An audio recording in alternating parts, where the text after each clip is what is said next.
네, 우리의 마음을 예수님께로 향하게 하는 차분한 찬양 해주신 우리 학생들에 감사합니다.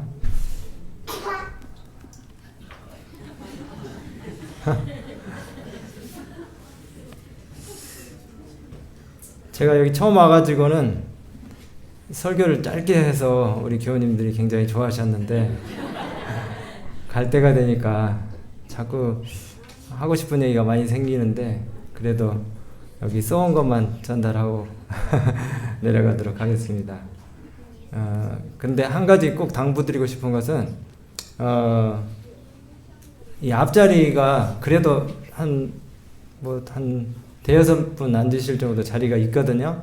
그래서 대예배 때는 우리 좀 익숙하신 우리 교우님들은 앞자리로 좀 앉아주시면 좋겠어요. 우리 청년들이나 늦게 오시는 분들이 이렇게 사람들 주목을 받기가 좀 부담스러워서 자리를 기웃거리고 계속 찾다가 또 엘리베이터 앞에 앉아 계시기도 하고 막 그러거든요. 그래서 일찍 오시는 분들은 앞에 이렇게 좀 당겨서 앉으시면은 뒤에 오시는 분들이 부담. 우리가 항상 다른 사람을 배려하는 것 참 중요합니다. 교회 안에서 이런 배려와 서로에 대한 관심과 사랑이 없으면은 이 교회가 좀 삭막하고 또 차가운 느낌으로 이렇게 다시 오고 싶지 않은 그런 생각이 들 수가 있어요. 항상 교회가 따뜻하고 또 서로를 위한 배려가 넘치는 그런 복된 장소가 됐으면 참 좋겠습니다. 오늘 침례를 받게 되실 우리 김석집 형제님, 오랜 기간 동안 함께 성경을 공부하고 드디어 하나님의 귀한 아들로 다시 태어나는 이 예식의 주인공이 되신 것을 축하드리고 또 감사를 드립니다. 너무너무 귀한 결심을 하셨습니다. 우리 김석진 형제님은 제가 일전에 이제 목회를 쭉 해오면서 만났던 그런 구도자들과 다른 방식으로 차를 운전하고 가면서도 성경 공부를 하고 그 다음에 시간 제약 받지 않고 10시 어떤 때는 11시에도 성경 공부를 하고 물론 이제 일주일에 한 번씩 이렇게 거의 한 3년 동안 성경 공부를 이렇게 해오셨는데 정말 성경을 가르치는 제 입장에서도 오히려 감동을 받는 그런 순간들이 참 많이 있었습니다.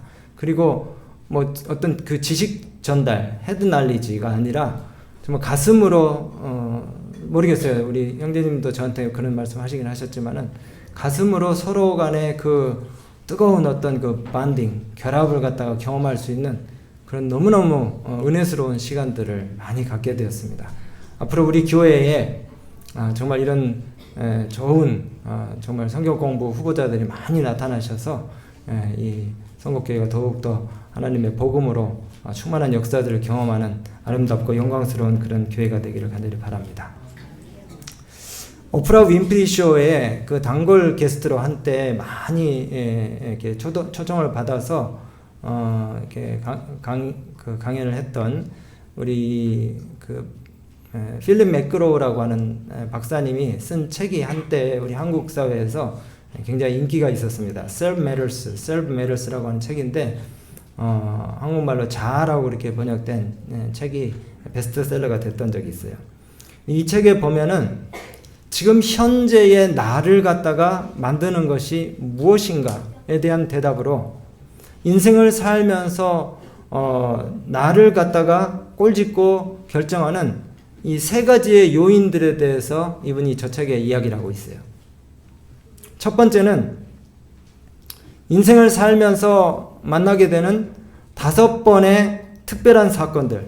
한번 여러분들 삶을 반추해 보시고 나의 삶을 변화시켰던 어떤 특별한 내 생애의 전기가 되는 사건들이 있었나 한번 좀 생각해 보시기 바랍니다. 그리고 두 번째는 인생을 살면서 이럴까 저럴까 하면서 수많은 결정들을 우리가 하게 되죠. 내 삶을 바꾸는 아주 변혁적인 그 같은 결정들이 7번 정도는 있을 거라는 거예요. 근데 그런 결정들이 우리 삶에 언제 있었는지 한번 또 생각해 보시고요. 그 다음에 오늘의 나를 갖다가 있게 하는 결정적인 변화를 불러오는 또 다른 요인이 하나가 있는데 그것은 바로 살면서 만나게 되는 수많은 사람들 중에서 나의 인생을 송두리째 바꿀 수 있는 그런 3번의 중요한 인물과의 만남이 오늘의 나를 있게 한다는 그런 얘기를 이분이 이야기합니다. 오늘 우리 김석집 형제님이 침례를 받게 되시기까지 우리 신선녀 여사님과의 만남을 통해서 우리 신선녀 우리 자매님과의 만남을 통해서 제7일 안식일 예수제림교를 알게 되시고 그 다음에 오늘 드디어 이 제7일 안식일 예수제림교회 세계교회의 일원이 되셨어요. 근데 우리 신선녀 자매는 또 저와의 특별한 만남을 통해서 우리 도영이 아빠와 이렇게 제가 연결이 되게 됐는데 천명 선교사라고 하는 이 접점을 통해서 오늘 이 선곡교회 우리 도영이 아빠가 또 발을 디디게 되셨고 침례를 받게 되시게 됐습니다. 신선녀 우리 자매님 도영이 엄마는 제가 천명 선교사에서 있을 때에 함께 선교 일을 동역했던 분이고 우리 이재호 전도사님처럼요. 그리고 여기 우리 마이앳과 또 말루 우리 선교사님들도 저희가 그 선교사에서 교육 훈련을 할 때에 저희가 이름을 이렇게 지명을 해가지고 파송지에 이렇게 배치를 해가지고 파송한 선교사들이셨어요. 근데 이렇게 한국에 와가지고 가깝게 한 교회에서 하나님을 함께 동역하며 섬기게 될 줄은 꿈에도 몰랐죠. 참 너무나 영광이고 또 감사한 일입니다. 하나님께서 우리 이런 소중한 만남들을 통해서 우리 인생의 방향을 찾게 하시고 이 혼탁하고 피곤한 세상살이 속에서도 희망을 발견하고 살게 하시니 너무나 감사하죠? 너무나 감사하고 놀라운 일이 아닐 수가 없습니다. 요한복음 4장에는 한 인물의 중대한 만남이 거기 서술되어 있습니다. 비천한 한 여인이 물을 길러 왔다가 예수님을 만나게 돼요. 그리고 그 예수님과의 만남을 통해서 그녀의 인생이 희망과 가능성 덩어리로 돌변하는 역사를 경험하게 됩니다. 예수님과의 대담 후에 이 여인은 너무나 기뻐서 즉시로 물동이를 버려두고 달려가서 동네 사람들에게 자신의 인생을 바꿔주신 메시아를 만났다고 와보라 라고 선포합니다. 근데 여러분, 이 여인은 본래 아무에게도 환영받지 못하는 여인이었어요. 고대 팔레스타인에서는 여자는 존중받지 못하는 존재였어요. 더구나 이 여인은 유대인들에게 개 취급을 당하는 경멸받는 사마리아인이었습니다. 사마리아인. 그리고 이 여인은 남편을 5번이나 바꾼 마치 율랑녀처럼 그렇게 부도덕한 생애를 살았던 여인이었어요. 무식하고 또 정말 이름조차 성경에 언급되지 않을 정도로 무명인이었습니다.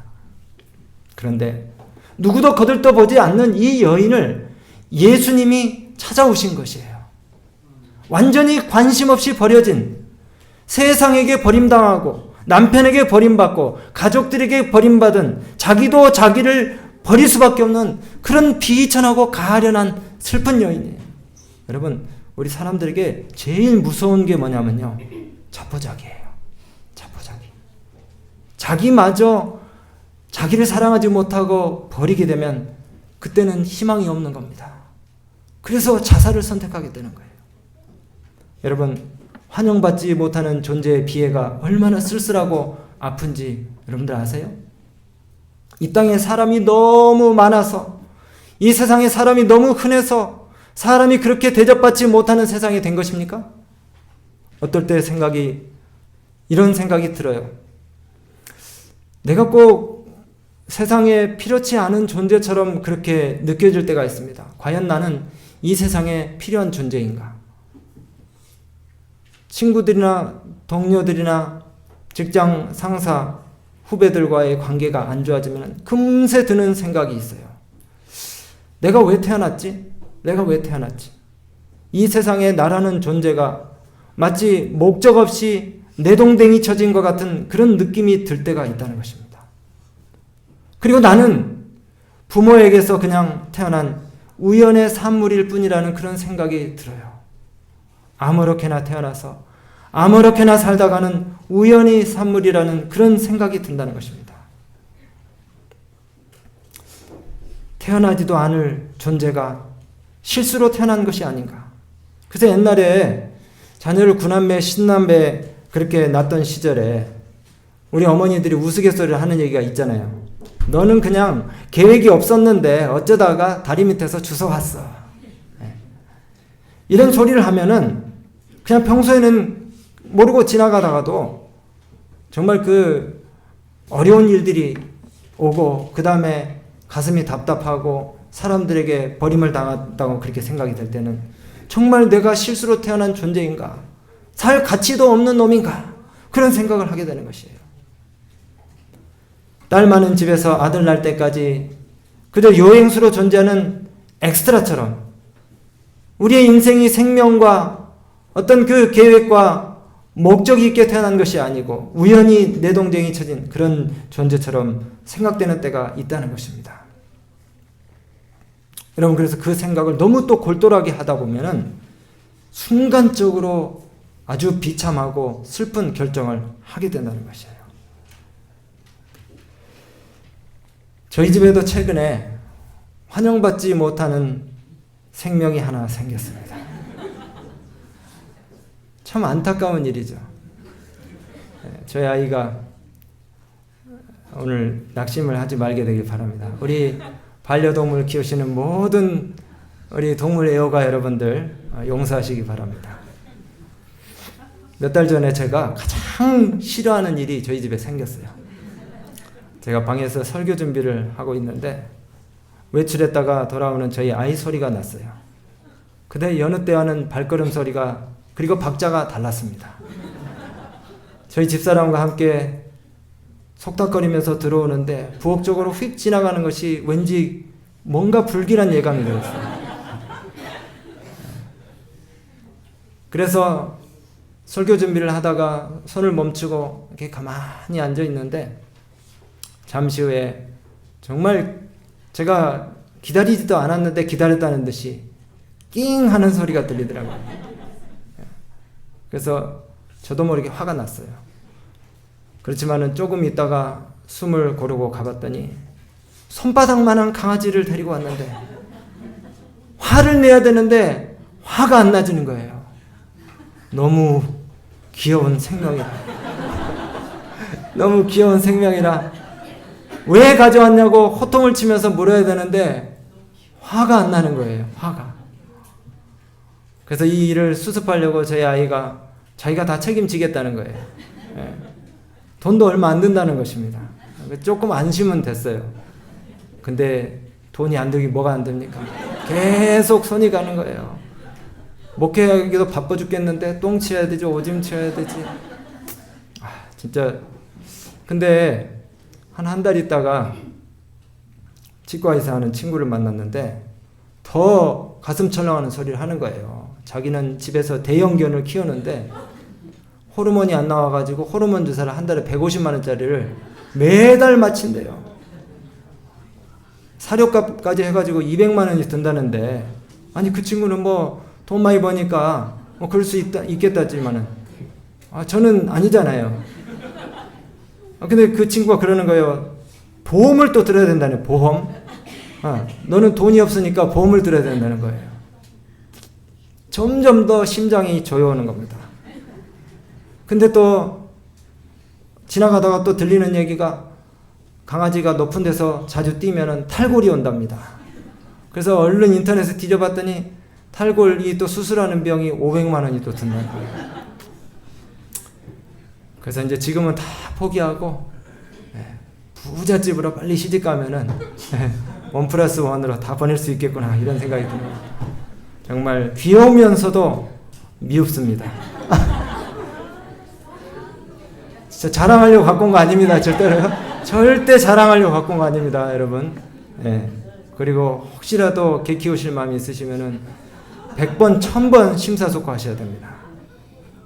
어느 날 밖에 나갔다 왔는데 놀아줄 사람이 없어서 처량하게 앞다리를 괴고 엎드려 있는 저 모습이 너무나 안쓰럽고 사랑스러워 보이더라고요.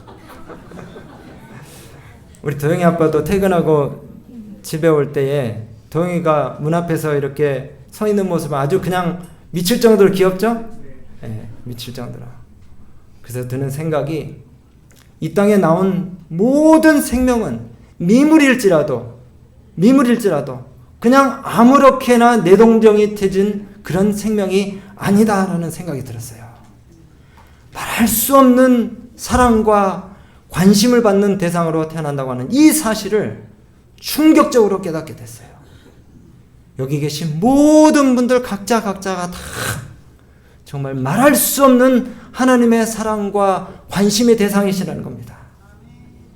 제가 보기에는 이 강아지가 귀찮은 생명으로 여겨졌을지 모르지만은 그 강아지의 어미에게는 정말 사랑스러운 새끼요, 모든 것을 다 바쳐서 또 정말 보살필 수 있는 그런 새끼였다는 것이에요. 그런데 그렇게 사랑스러운 생명 중에 하나가 2000년 전에 베들레헴 땅에서 탄생했는데, 이 생명은 사람들에게 환영받지 못한 채 태어난 생명이었던 것이에요.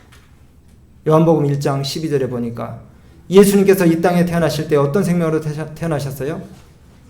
이 땅에 오심에, 근데 이 땅이 아니라 자기 땅에 오매라고 기록하고 있어요. 자기 땅에 오매. 자기 백성이 이 아이를 어떻게 했다고요? 영접지 아니했다고요. 환영받지 못하는 인간으로 이 땅에 오신 겁니다. 온 세상이 다 기뻐하고 축하하고 즐거워해야 될 그런 생명인데 환영받지 못하는 생명으로 태어나신 것입니다. 온 우주의 주인이시고 창조자이시고 이 세상의 유지자이시고 하나님의 영광의 본체이신 그분이 벌레만 또 못한 인간들이 사는 이 세상에 태어나셨는데 사람들이 외면하고 심지어 죽이기까지, 형제들도 이 예수를 영접하지 아니했어요. 끊임없이 환영받지 못하는 버림받은 삶으로 사신 것입니다. 예수님 돌아가실 때도 어떤 모습으로 돌아가셨습니까? 아버지여, 아버지여, 어찌하여 나를 버리셨나이까. 예수님은 죄 때문에 버림받은 인간의 운명을 자초하고 오셔서 처음부터 끝까지 버림받은 인생을 살다 가셨어요.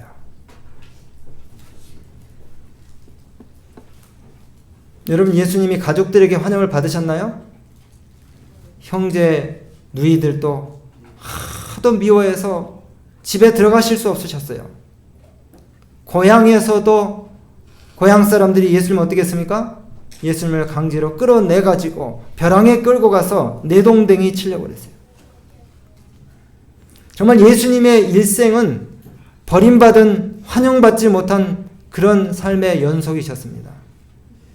여기 혹 우리 중에 나는 아무도 관심 가져주지 않는 버림받은 존재야, 나의 이 고통과 어려움을 누가 이해하겠어 하면서 괴로워하시는 분이 계시다면 예수님을 생각하시고 위로를 얻게 되시기 바랍니다. 그래서 우리 주님은 우리 모두의 형편과 처지를 다 아시는 분이에요. 에스겔 16장에 우리가 어떤 존재들인지 거기 자세히 묘사되고 있습니다. 내 배꼽줄을 자르지 아니하였고 너를 물로 씻어 정결케 하지 아니하였고 너를 강보로 싸지도 아니하였느니 이 중에 한 가지라도 내게 행하여 긍휼히 여긴 자가 없었으므로 네가 들에 버렸었느니라. 우리가 다 뭐라고요? 죄인이었을 때는 들에 버리운 그런 존재였다고 이야기를 하는 것입니다. 근데 누가 우리를 보살폈다고요? 우리 아버지 하나님께서 우리 옆을 지나가시면서 뭐라고 말씀하십니까? 피투성이라도 살라. 피투성이라도 너는 살라. 그래서 우리 하나님께서 그 피투성인 그 육체를 데려다가 배꼽줄을 자르고 목욕을 시켜서 사람을 만들어 놓으셨다 이거예요. 그런데 이 은혜를 잊어버리고 우리 인생들이 이방 땅 우상을 섬기는 사람들을 쫓아갔으니 하나님께서 얼마나 서운하셨겠습니까? 내가 피투성이로 태어났을지라도 너에게 관심을 가지고 내 몸을 씻어서 정결하게 했으니 이제는 너를 살라. 이제는 너는 살라. 이것이 우리 무력한 인간들에 대한 하나님의 무한한 사랑의 관심이신 것입니다. 여러분, 여기 사마리아 여인과의 대화를 통해서 우리가 큰 감명을 받게 되는데요. 버려진 인간에 대한 하나님의 사랑과 관심을 우리가 여기서 보게 되는데, 그 후에 이 사마리아 여인이 예수님을 만난 후에 뭐 했습니까? 동네로 물동이를 버려두고 뛰어가서 사람들에게 예수님을 갖다가 선포하고 전도하는 전도자 일을 하게 됐어요. 근데 그 뒤에 나오는 그 예수님의 말씀도 똑같은 얘기입니다. 넉 달이 지나서 추수하게 됐는데 누르러 밭이 휘어졌는데 그리고 한 사람은 심고 다른 한 사람이 거둬야 되는데 선교와 복음 전파에 대한 이야기인 겁니다. 영혼 구원에 대한 이야기인 것이에요. 예수님이 이 땅에 오신 목적도 뭡니까? 누가복음 19장 10절에 예수님이 이 땅에 오신 목적이 뭐예요? 잃어버린 자를 찾아 구원하려 오셨다 그랬어요. 우리 교회가 존재하는 이유와 목적이 뭡니까? 이 주변에 있는 사람들을 이 하나님의 집으로 불러들이고 하나님을 알게 하고 잃어버린 어린 양들이 하나님의 우리 안에 들어오게 하는 것이 이 교회와 우리의 사명이고 목적인 것입니다. 탕자에 비해 집 나간 자식, 이것이 바로 예수님이 이 땅에 오신 목적을 가장 잘 드러내는 이야기 가운데 하나인 것이에요. 여러분, 예수님이 우리를 어떻게 얼마나 지극한 사랑으로 기다리시는지 여기 실물교훈에 있는 말씀 한번 좀 들어보시게 되길 바랍니다. 우리가 단 한 걸음만이라도 아버지께 나아가고자 한다면 그러면 아버지께서는 달려 나오신다는 것입니다. 한 방울의 눈물이 맺혀진 것도 하나님이 보시지 못하는 것이 없다고 말씀하셨어요.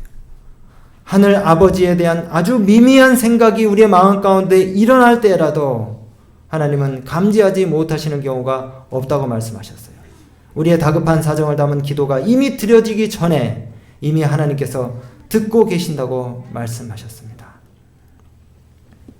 여러분, 바로 주님이 그 사마리아 여인을 찾아 구원하시기 위해서 그 요단강 따라서 직행을 하실 수도 있으셨지만은 사마리아로 돌아가신 것입니다. 그리고 정오의 수가의 우물가에서 이 여인을 만나고 그 여인의 일생의 역사를 바꾸는 놀라운 대담을 주님이 여인과 하시게 되신 것이에요. 삶을 포기한 여인, 아무의 관심도 받지 못하는 이 가련한 여자에게 예수님께서 관심을 보이신 것처럼 오늘 이 자리에 앉으신 저와 여러분 모두에게 주님이 끊임없는 관심과 사랑으로 돌보신다는 사실을 기억하게 되시기를 간절히 바랍니다.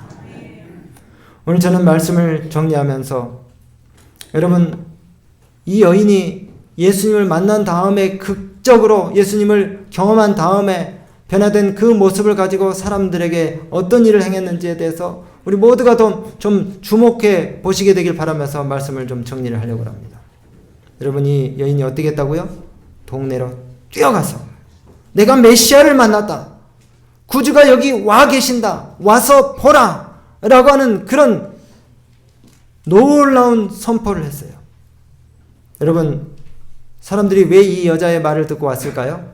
많은 사람들이 성경에 보니까 이 여인의 말을 듣고 예수님 만나러 왔다 그랬어요.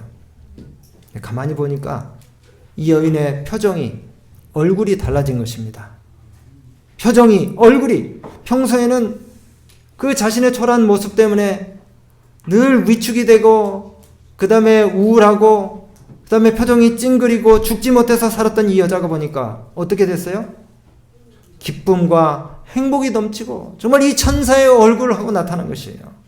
희망이 넘쳐 보이는 그런 모습으로 사람들 앞에 서게 되니까 동네 사람들이 이 여자의 말에 움직인 것입니다. 여러분, 우리가 다른 사람들을 예수님께로 이끌기 전에 먼저 우리가 예수님 만나는 경험을 해야 할 것입니다.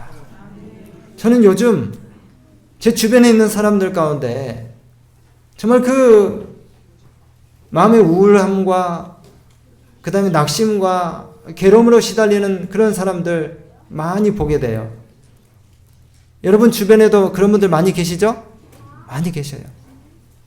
참 그런 분들을 위해서 내가 더욱더 힘을 내서 살아야 되겠다, 그런 생각이 들었어요. 우리는요, 나 자신을 위해서 사는 사람들이 아닙니다. 아시겠죠?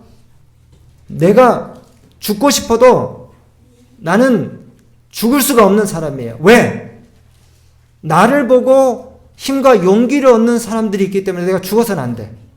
네, 혹시 여기 나 진짜 요즘 너무 힘들고 너무 문제가 안 풀려서 나 진짜 죽고 싶다, 모든 걸 다 포기하고 싶다, 놓고 싶다, 그냥 방 안에 처박혀 있고 싶다, 이렇게 생각하시는 분들 오늘 말씀 드리면서 다시 생각하시게 되길 바랍니다. 분명히 우리 모두가 각자가 다 돌봐야 될 사람들이 있을 거예요. 그 사람들이 내가 무너지면 같이 무너지는 거예요.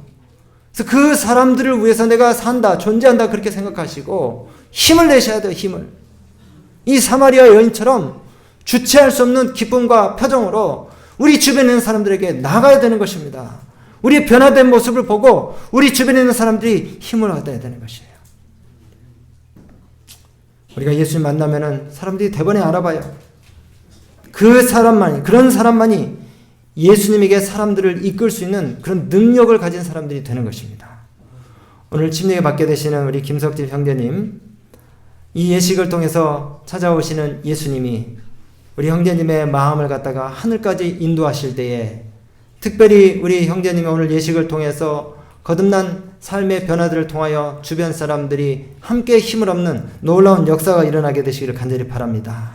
반드시 예수님을 개인적으로 만나는 경험을 하시고 전도의 놀라운 역사를 이 사마리아 여인처럼 행하시게 되는 우리 형제님이 되시기를 간절히 바랍니다. 우리 형제님은 정말 하나님을 알지 못했다면은 우리가 다 그랬던 것처럼 세상이 잃어버려질 그런 뻔한 귀한 생명인데 우리 동희 엄마를 통해서 또 예수님과의 만남을 통해서 찾아지심을 받은 오늘 귀한 아들이십니다. 이 예식을 통해서 하나님의 아들로 인정받는 그런 보이지 않는 성령의 임재와 역사를 경험하시게 되길 바라요. 예수님이 침례받고 물에서 올라오실 때 어떤 소리가 들렸습니까? 이는 내 사랑하는 아들이요 내 기뻐하는 자라. 이는 내 사랑하는 아들이요 기뻐하는 자라. 이 말씀은요 예수님에게 하신 말씀일 뿐만이 아니라 모든 인류에게 하신 말씀이에요. 빌립보서 2장 6절 말씀처럼 하나님과 하나이셨고 근본 하나님의 본체이셨던 예수님, 하나님과 동등하신 분이신 우리의 대표자 예수에게 하나님께서 말씀하시면서 이 예식을 통해서 죄인된 우리를 당신의 자녀라고 칭하시기를 원하셨기 때문에 이는 내 사랑하는 아들이요 내 기뻐하는 자라 그렇게 말씀하신 것입니다. 오늘 제가 이제 진짜 말씀 마치면서 시문하기 직전에 마지막으로 저희 가정이 하나님을 믿게 된 이야기를 간단하게 들려드리려고 합니다. 저희 고모할아버지가 서울의 그 회기동 교회와 또 미국에 있는 로마린다 교회 장로로 한 70년 가까이를 교회를 섬기시다가 이제 한 몇 년 전에 돌아가셨는데요. 두 분이 다 고모할머니, 고모할머니 다 100세 가까이를 향수하고 돌아가셨어요. 하나님의 은혜입니다. 근데 그 저희 고모할아버지가 그 젊은 시절에 태릉에 있는 36대 근처에 있는 화랑대 역이 있어요. 화랑대 그 다음에 태릉 역장을 지낼 때 심한 우울증을 경험하게 됐습니다. 심한 우울증, 젊을 때. 아직 예수님을 믿기 전의 일이죠. 그래서 삶의 의욕을 잃고 절망 가운데 있었는데 늘 버스로 지나다니던 36대 근처의 행로에서 어떤 익명의 사람 누군가에게로부터 시조를 갖다가 건네받게 됐어요. 그런데 그 얇고 간단한 잡지를 집에 와서 탐독을 하다가 성경을 읽게 되셨어요. 관심을 갖게 되고. 그래서 예수님 만나게 되고 삶의 의욕을 되찾게 되고 우울증이 싹 사라졌습니다. 그렇게 재림교회와 이 시조지를 통해서 인연을 맺은 이후에 오직 하나님의 교회를 섬기며 가족과 친지들을 전도를 열심히 하셨는데 그 중에서 그 저희 고모할아버지 댁에 얹혀 살던 2명의 조카들 중에서 가장 가난하고 가정 형편이 불우했던 조카인 저희 큰아버지를 전도하시고 교회를 데리고 다니셨어요. 그래서 저희 큰아버지도 일반 이제 사회대학을 졸업을 하셨는데 이 복음을 받아들이고 목회자가 되기로 그렇게 결심을 하셔서 침례를 받고 그 다음에 신학을 공부해서 목회를 하셨는데 한 40년 동안 재정교육자로 그 다음에 목사로 헌신하다가 이제 은퇴하셨습니다. 그리고 저희 큰아버지가 저희 아버지를 전도를 하셨고 또 저희 아버지가 저희 어머니를 전도했고 이제 자녀들이 이렇게 다 신앙 안에 들어오게 됐습니다. 정말 불우하고 가난하고 정말 무명이라고 하면 무명이라고 말할 수 있는 그런 초라한 가문에 예수님의 복음이 들어왔어요. 시조지를 통해 가지고, 시조를 통해서. 그래서 지금은 수십 명이 넘는 의료인들, 그 다음에 복음교역자들, 그리고 교사, 이런 사람들이 많이 나오게 됐어요. 수십 명. 무엇보다도 예수님 안에서 정말 우리가 부자는 없지만은 단정하고 평온한 그런 삶을 살 수 있다는 것이 얼마나 감사한지 모르겠어요. 오늘 우리 김석재 형제님 예수님을 개인의 구주로 영접하시고 새로운 삶을 이렇게 살게 되실 때에 하나님께서 보장하신 그 정로로 행하시면서 주께서 주시는 큰 축복들을 가게에 크게 누리시게 되기를 간절히 바랍니다. 하나님께서 우리 도영의 건강도 책임져 주시고 또 우리 김석집 형제님을 통해서 형제들의 또 이 영원한 운명들을 또 일깨울 수 있는 그런 놀라운 역사들을 일으켜 주시기를 간절히 바랍니다. 오늘 이 침례의식을 통해서 우리 모든 성도님들 함께 다시 한번 주님을 향한 우리의 헌신을 새롭게 다짐하시고 또 함께 성령의 뜨거운 임재를 경험할 수 있는 은혜의 시간이 되시기를 간절히 바랍니다.